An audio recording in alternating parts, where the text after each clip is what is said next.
Bonjour à tous. Juste avant, on a besoin quand même d'en savoir un petit peu plus sur cette loi du plomb dont il est question aujourd'hui. Bonjour Fanny Wegscheider.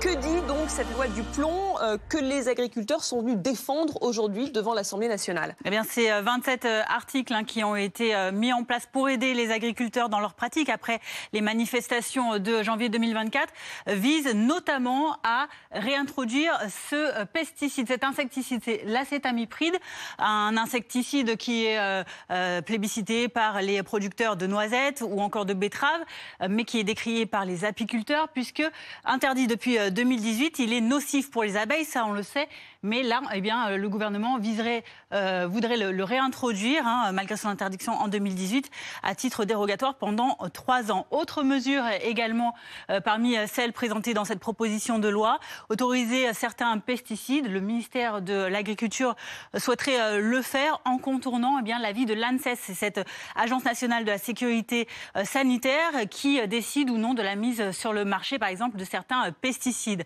Mesure également présente dans cette proposition de loi du plomb, celle d'autoriser l'agrandissement de certains bâtiments d'élevage. Ils sont soumis à des réglementations environnementales, ces demandes d'agrandissement. Et bien là, il s'agirait d'assouplir ces normes par ordonnance pour le gouvernement. Il y a également ces autres décisions qui pourraient être prises, celles qui viseraient à faciliter le stockage pour des projets de rétention d'eau à intérêt majeur selon le gouvernement, réintroduire donc cette mesure qui a été retoquée pourtant en commission. Il s'agirait de trouver un équilibre entre les contraintes environnementales et les exigences des agriculteurs. Autre également point important à retenir dans ces propositions, celle d'apaiser les relations entre qui? Entre l'Office français de la biodiversité et les agriculteurs.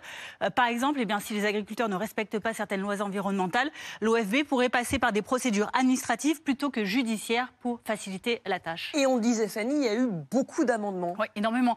Quasiment 3500 amendements qui ont été déposés à l'Assemblée depuis jeudi, en majorité par des députés écologistes, 1500 amendements, ou encore insoumis, 800 amendements. Alors pour contrer ce mur d'amendements, les défenseurs de la proposition de loi vont mettre en place une motion de rejet sur leur propre texte pour en quelque sorte sauter la case Assemblée et espérer faire adopter leur loi directement en commission mixte paritaire. Merci beaucoup Fanny. Clément Torpier, pour vous, cette loi